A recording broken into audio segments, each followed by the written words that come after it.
شكرا جدا للاستاذ سعيد على الكلمه الجميله اللي قدمها لنا. وعارفين طبعا ان الضرب من بعد 10 سنين مين اللي هيتضرب هنا؟ والان مع مسرحيه الارنب الشقي فليتفضلوا.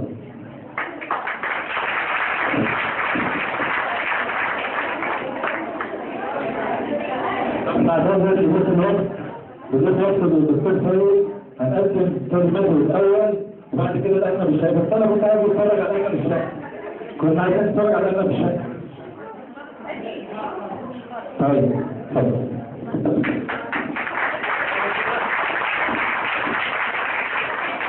بسم الله الرحمن الرحيم. ربي أوزعني أن أشكر نعمتك الذي أنعمت علي وعلى والدي وأن أعمل صالحا ترضاه وألحقني برحمتك في عبادك الصالحين. والصلاة والسلام على أشرف المرسلين سيدنا محمد صلى الله عليه وسلم عليه أفضل الصلاة وأفضل التسليم. بداية أرحب بالسادة الأفاضل المنصة الكريمة وعلى رأسهم أخونا الأكبر والصديق المحترم الأستاذ نصر الشافعي مدير عام التعليم الفني بإدارة هيئة التعليم. كما أرحب بزملائي الأعزاء الذين حضروا من مدرسة أمين الشعراء ومدرسة ناصر التجارية ومدرسة أمين السنغال الأدبية. أرحب بكم جميعا وأرحب بزملائي الأعزاء بنات الإعدادي.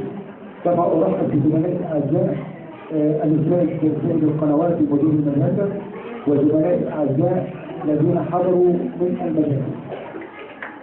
بداية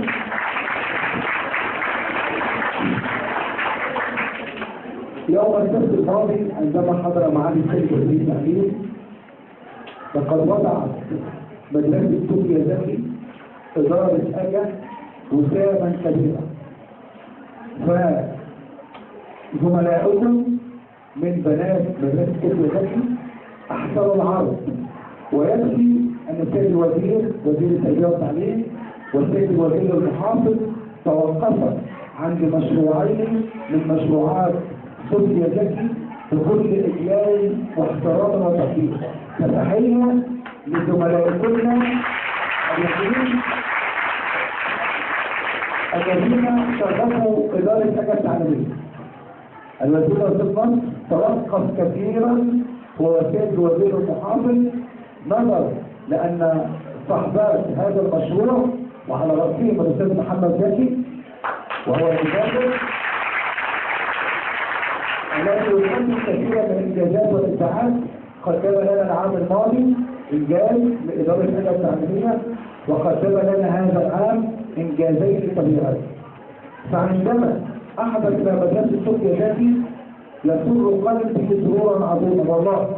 لسبب لأن مدرسة توكيا ذكي دائما ترفع رأس الإدارة ويرفع التعليم الفني في إدارة أجا التعليمية أكثر من التعليم العام رأس إدارة أجا، ولهم كثير من الإنجازات فلهم في قلبي متسع ومكان. أما عن هذا الموضوع الله سبحانه وتعالى عندما خلق الإنسان جعل له في نفسه جهازا يسمى الجهاز النفسي الشخصي. الجهاز النفسي الشخصي يتكون من 3 مكونات رئيسية.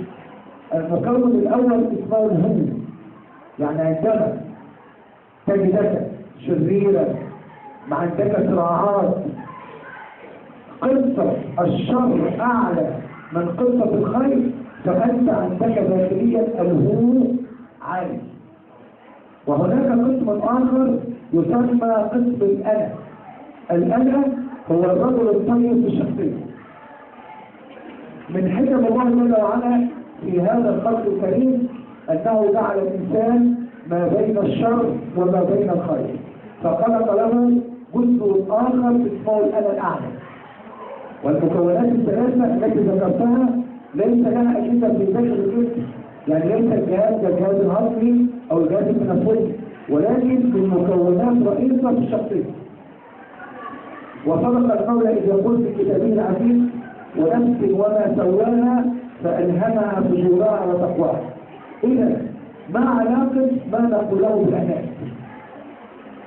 إن الإنسان السوي هو الإنسان الذي خلقه الله جل وعلا بنفس سوي.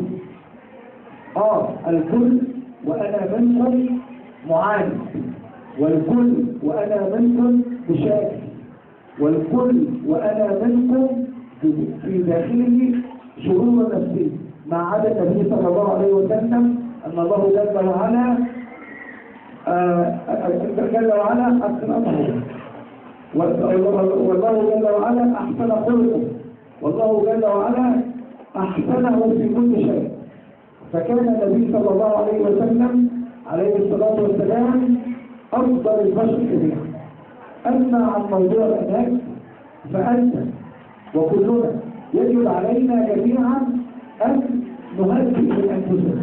بمعنى دائما إذا كنت أنت في موقف معين وتتطلب منك أناس، يجب أن تغير، ليس الأناس مع الأطفال فقط ولكن الأناس مع الكبار، يجب أن تغير وقتك.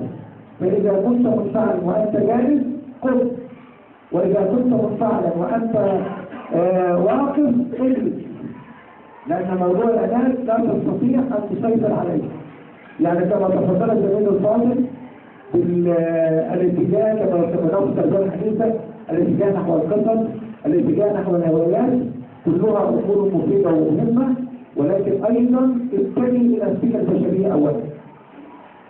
موضوع آخر يحكى عن رجل كان من الرجال العظماء في الإسلام يسمى الشيخ العز بن عبد السلام. مين الشيخ العز بن عبد السلام ده؟ ده كان شيخ الإسلام، كان من ضمن الأسباب الأساسية اللي خلت قطز ينتصر على التتار. كلكم درستوا تاريخ طبعا، عارفين إن في قدام قطز في فيلم وإسلامات كلكم شفتوه. في قدام قطز ده انتصر على التتار في موقعة كبيرة تسمى موقعة، فاكرين اسمها ايه؟ موقعة ايه يا شباب؟ شباب صغيرين في طب التسليات. موقعة ايه؟ عين جالوت، الله ينور عليكم. عارفين بقى مين اللي خلى قطز ينتصر على التتار؟ هو الشيخ ده. لأنه كان دايما بيحدث قطز، ودايما كان بيدعو لقطز ان ربنا ينصره. المهم مش موضوعنا موضوع الغزو، ولكن الشيخ الجدع نقول كلام جميل على الموقف ده. بيقول لما خلق الله الإنسان جعل له مملكة، ألا وإن مملكة الإنسان هي العقل. يعني ربنا في خلقك وسواك جعل لك مملكة، وأن مملكة الإنسان هي العقل. فقال اللسان أنا الترجمان. اللسان تحدث إلى الله جل وعلا وقال أنا الترجمان. وقالت العينان أنا الجاسوستان، يعني اللي بجسس الناس. وقالت اليدان أنا الباطشتان، أنا اللي بطش واضرب. وقالت الرجلان أنا الساعيتان. فهنا وقف الله جل وعلا وقال افعل ما شئت فكما تدين كتاب. ما علاقة هذا أيضا بالتطبيقات التربوية للعناية؟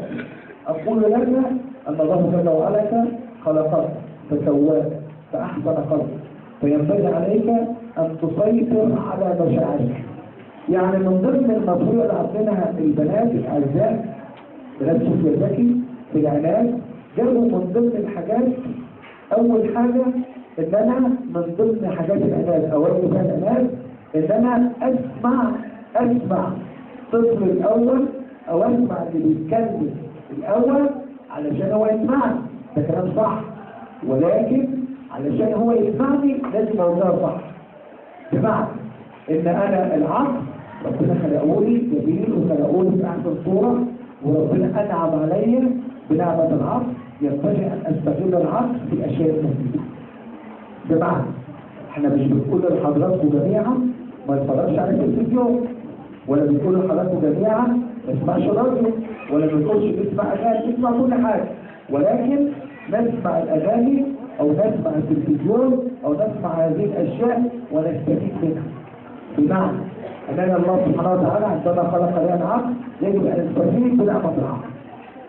يعني حتى لا اطيل عليكم ان موضوع العناية تحدث عنه علماء كثيرون وتحدث عنه كل علماء التربية، ولكن أبنائنا الصغار الذين مرحلة لم يشد الطوق بعد يجب عليك أن تمتثل لمعلمك، ويجب عليك أن تمتثل لوالديك، ويجب عليك أن تكون في نصب أعينك أن تكون إنسانا محترما في المجتمع، ولا تستخر نفسك ولا تستخر تفكيرك، كما ينبغي على الزملاء الأعزاء المدرسون أو المدرسات عندما يتحدث إليك ولد وليكن ولد صغير ينبغي عليك أن تحترم فكره.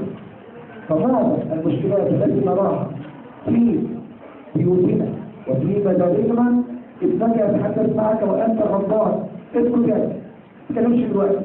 فطبيعي هذه الأشياء تخطط عند ابنك، وأنا منكم مش بس يعني لا أدعي أن أنا أدعي كمان، أنا أكثر شخص منكم انفعال مش في الشغل بره الشغل كمان. ولكن نصيحة للزملاء الأعزاء ونصيحة لبناتنا الطلاب العزيزات ونصائح لبراعم من التبنون، يعني ونعم أن من التبنون كلها عظماء وكلها مخلصون إن شاء الله. يعني إيه إن شاء الله يعني إيه لا نستسلم من الماء إلى العنان. وطبعا لا أريد أن أطيل عليكم جميعا، والسلام عليكم ورحمة الله.